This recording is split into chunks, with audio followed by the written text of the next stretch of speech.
La muerte roja había devastado el país durante largo tiempo. Jamás una peste había sido tan fatal y tan espantosa. La sangre era su encarnación y su sello, el rojo y el horror de la sangre. Comenzaba con agudos dolores, un vértigo repentino, y luego los poros sangraban y sobrevenía la muerte. Las manchas escarlata en el cuerpo y la cara de la víctima eran el bando de la peste, que la aislaba de toda ayuda y de toda simpatía. Y la invasión, progreso y fin de la enfermedad se cumplían en media hora. Pero el príncipe próspero era feliz, intrépido y sagaz. Cuando sus dominios quedaron semidespoblados, llamó a su lado a 1000 robustos y desaprensivos amigos de entre los caballeros y damas de su corte, y se retiró con ellos al seguro encierro de una de sus abadías fortificadas. Era esta de amplia y magnífica construcción y había sido creada por el excéntrico aunque majestuoso gusto del príncipe. Una sólida y altísima muralla la circundaba. Las puertas de la muralla eran de hierro. Una vez adentro, los cortesanos trajeron fraguas y pesados martillos y soldaron los cerrojos. Habían resuelto no dejar ninguna vía de ingreso o de salida a los súbitos impulsos de la desesperación o del frenesí. La abadía estaba ampliamente aprovisionada. Con precauciones semejantes, los cortesanos podían desafiar el contagio. Que el mundo exterior se las arreglara por su cuenta. Entretanto, era una locura afligirse o meditar. El príncipe había reunido todo lo necesario para los placeres.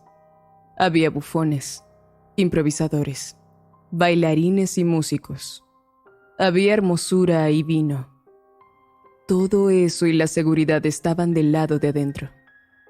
Afuera estaba la muerte roja. Al cumplirse el 5º o 6º mes de su reclusión, y cuando la peste hacía los más terribles estragos, el príncipe próspero ofreció a sus 1000 amigos un baile de máscaras de la más insólita magnificencia. Aquella mascarada era un cuadro voluptuoso, pero permítanme que antes les describa los salones donde se celebraba. Eran 7, una serie imperial de estancias. En la mayoría de los palacios la sucesión de salones forma una larga galería en línea recta, pues las dobles puertas se abren hasta adosarse a las paredes, permitiendo que la vista alcance la totalidad de la galería. Pero aquí se trataba de algo muy distinto. Como cabía esperar del amor del príncipe por lo extraño, las estancias se hallaban dispuestas con tal irregularidad que la visión no podía abarcar más de una a la vez. Cada 20 o 30 yardas había un brusco recodo, y en cada uno nacía un nuevo efecto. A derecha e izquierda, en mitad de la pared, una alta y estrecha ventana gótica daba a un corredor cerrado que seguía el contorno de la serie de salones. Las ventanas tenían vitrales cuya coloración variaba con el tono dominante de la decoración del aposento. Sí, por ejemplo, la cámara de la extremidad oriental tenía tapicerías azules. Vívidamente azules eran sus ventanas. La segunda estancia ostentaba tapicerías y ornamentos purpúreos, y aquí los vitrales eran púrpura. La tercera era enteramente verde, y lo mismo los cristales. La cuarta había sido decorada e iluminada en tono naranja. La quinta, con blanco. La sexta, con violeta. El 7º aposento aparecía completamente cubierto de colgaduras de terciopelo negro, que abarcaban el techo y las paredes, cayendo en pesados pliegues sobre una alfombra del mismo material y tonalidad. Pero en esta cámara el color de las ventanas no correspondía a la decoración. Los cristales eran escarlata. Tenían un profundo color de sangre. A pesar de la profusión de ornamentos de oro que aparecían aquí y allá o colgaban de los techos, En aquellas 7 estancias no había lámparas ni candelabros.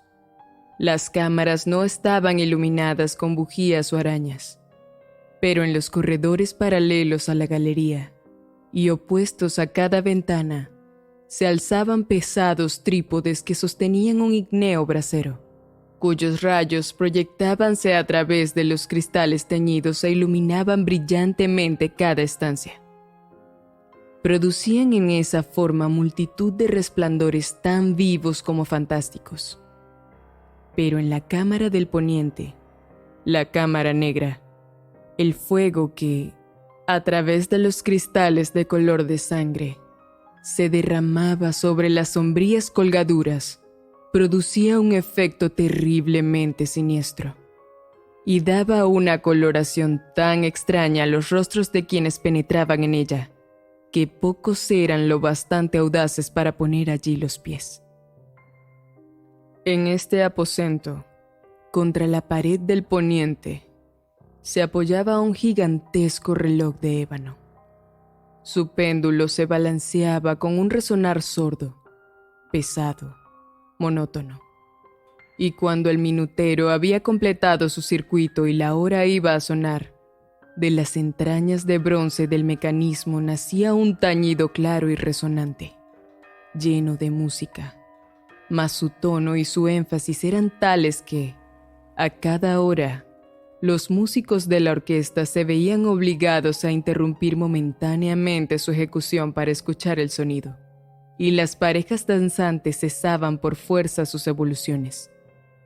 Durante un momento, en aquella alegre sociedad reinaba el desconcierto, y, mientras aún resonaban los tañidos del reloj, era posible observar que los más atolondrados palidecían, y los de más edad y reflexión se pasaban la mano por la frente, como si se entregaran a una confusa meditación o a un ensueño. Pero apenas los ecos cesaban del todo, livianas risas nacían en la asamblea. Los músicos se miraban entre sí, como sonriendo de su insensata nerviosidad, mientras se prometían en voz baja que el siguiente tañido del reloj no provocaría en ellos una emoción semejante. Mas, al cabo de 60 minutos, que abarcan 3.600 segundos del tiempo que huye, el reloj daba otra vez la hora, y otra vez nacían el desconcierto, el temblor y la meditación. Pese a ello, la fiesta era alegre y magnífica. El príncipe tenía gustos singulares. Sus ojos se mostraban especialmente sensibles a los colores y sus efectos. Desdeñaba los caprichos de la mera moda. Sus planes eran audaces y ardientes. Sus concepciones brillaban con bárbaro esplendor. Algunos podrían haber creído que estaba loco. Sus cortesanos sentían que no era así. Era necesario oírlo, verlo y tocarlo para tener la seguridad de que no lo estaba. El príncipe se había ocupado personalmente de gran parte de la decoración de las 7 salas destinadas a la gran fiesta, y su gusto había guiado la elección de los disfraces. Grotescos eran estos, a no dudarlo. Reinaba en ellos el brillo, el esplendor, lo picante y lo fantasmagórico. Veíanse figuras de arabesco, con siluetas y atuendos incongruentes. Veíanse fantasías delirantes, como las que aman los maníacos. Abundaba allí lo hermoso, lo extraño, lo licencioso, y no faltaba lo terrible y lo repelente.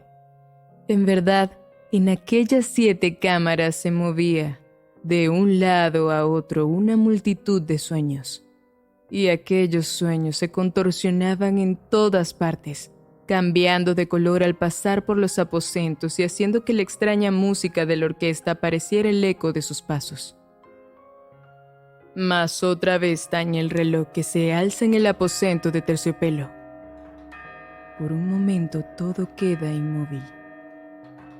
Todo es silencio, salvo la voz del reloj. Los sueños están helados, rígidos en sus posturas, pero los ecos del tañido se pierden, apenas han durado un instante, y una risa ligera, a media sofocada, flota tras ellos en su fuga. Otra vez crece la música, viven los sueños, contorsionándose de aquí para allá con más alegría que nunca, coloreándose al pasar ante las ventanas por las cuales irrumpen los rayos de los trípodes. Mas en la cámara que da al oeste ninguna máscara se aventura, pues la noche avanza y una luz más roja se filtra por los cristales de color de sangre. Aterradora es la tiniebla de las colgaduras negras. Y, para aquel cuyo pie se pose en la sombría alfombra, brota del reloj de ébano un ahogado resonar mucho más solemne que los que alcanzan a oír las máscaras entregadas a la lejana alegría de las otras estancias. Congregábase densa multitud en estas últimas, donde afiebradamente latía el corazón de la vida. Continuaba la fiesta en su torbellino hasta el momento en que comenzaron a oírse los tañidos del reloj anunciando la medianoche. Cayó entonces la música, como ya he dicho, y las evoluciones de los que bailaban se interrumpieron y como antes, se produjo en todo una sensación angustiosa. Mas esta vez el reloj debía tañer 12 campanadas, y quizá por eso ocurrió que los pensamientos invadieron en mayor número las meditaciones de aquellos que reflexionaban entre la multitud entregada a la fiesta. Y quizá también por eso ocurrió que, antes de que los últimos ecos del carrillón se hubieran hundido en el silencio, muchos de los concurrentes tuvieron tiempo para advertir la presencia de una figura enmascarada que hasta entonces no había llamado la atención de nadie. Y habiendo corrido en un susurro la noticia de aquella nueva presencia, se alzó al final un rumor que expresaba desaprobación, sorpresa y, finalmente, espanto, horror y repugnancia. En una asamblea de fantasmas como la que acabo de describir, es de imaginar que una aparición ordinaria no hubiera provocado semejante conmoción. El desenfreno de aquella mascarada no tenía límites, pero la figura en cuestión lo ultrapasaba e iba, incluso, más allá de lo que el liberal criterio del príncipe toleraba. En el corazón de los más temerarios hay cuerdas que no pueden tocarse sin emoción. Aún el más relajado de los seres, para quien la vida y la muerte son igualmente un juego, sabe que hay cosas con las cuales no se puede jugar. Los concurrentes parecían sentir en lo más hondo que el traje y la apariencia del desconocido no revelaban ni ingenio ni decoro. Su figura alta y flaca estaba envuelta de la cabeza a los pies en una mortaja. La máscara que ocultaba el rostro se parecía de tal manera al semblante de un cadáver ya rígido, que el escrutinio más detallado se habría visto en dificultades para descubrir el engaño. Cierto, aquella frenética concurrencia podía tolerar, si no aprobar, semejante disfraz. Pero el enmascarado se había atrevido a asumir las apariencias de la muerte roja. Su mortaja estaba salpicada de sangre y su amplia frente, así como el rostro, aparecían manchados por el horror escarlata. Cuando los ojos del príncipe Próspero cayeron sobre la espectral imagen, que ahora con un movimiento lento y solemne como para dar relieve a su papel, se paseaba entre los bailarines, convulsionó en el primer momento con un estremecimiento de terror o de disgusto, pero, al punto, su frente enrojeció de rabia. «¿Quién se atreve?», preguntó con voz ronca a los cortesanos que lo rodeaban. «¿Quién se atreve a insultarnos con esta burla blasfematoria? Apodérense de él y desenmascárenlo, para que sepamos a quién vamos a ahorcar al alba en las almenas». Al pronunciar estas palabras, el príncipe Próspero se hallaba en el aposento del este, el aposento azul. Sus acentos resonaron alta y claramente en las 7 estancias, pues el príncipe era hombre osado y robusto, y la música acababa de cesar en una señal de su mano. Con un grupo de pálidos cortesanos a su lado se hallaba el príncipe en el aposento azul. Apenas hubo hablado, los presentes hicieron un movimiento en dirección al intruso, quien en ese instante se hallaba a su alcance y se acercaba al príncipe con paso sereno y deliberado. Mas la indecible aprensión que la insana apariencia del enmascarado había producido en los cortesanos impidió que nadie alzara la mano para detenerlo. Y así, sin impedimentos, pasó este a una yarda del príncipe y, mientras la vasta concurrencia retrocedía en un solo impulso hasta pegarse a las paredes, siguió andando ininterrumpidamente, pero con el mismo solemne y mesurado paso que desde el principio lo había distinguido. Y de la cámara azul pasó a la púrpura, de la púrpura a la verde, de la verde a la anaranjada, desde esta a la blanca y de allí a la violeta antes de que nadie se hubiera decidido a detenerlo. Mas entonces, el príncipe Próspero, enloquecido por la rabia y la vergüenza de su momentánea cobardía, se alzó a la carrera a través de los 6 aposentos sin que nadie lo siguiera por el mortal terror que a todos paralizaba. Puñal en mano, se acercó impetuosamente hasta llegar a 3 o 4 pasos de la figura, que seguía alejándose cuando ésta, al alcanzar el extremo del aposento de terciopelo, se volvió de golpe y enfrentó a su perseguidor. Se oyó un agudo grito, mientras el puñal caía resplandeciente sobre la negra alfombra y el príncipe Próspero se desplomaba muerto. Reuniendo el terrible coraje de la desesperación, numerosas máscaras se alzaron al aposento negro.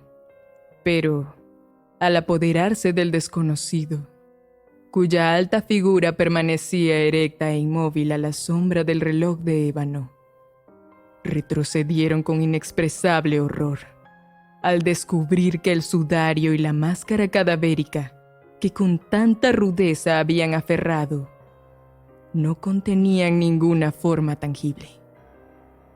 Y entonces reconocieron la presencia de la muerte roja.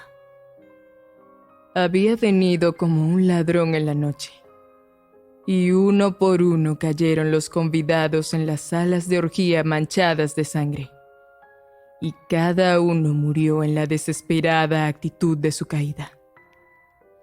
Y la vida del reloj de ébano se apagó con la del último de aquellos alegres seres. Y las llamas de los trípodes expiraron, y las tinieblas, y la corrupción, y la muerte roja lo dominaron todo.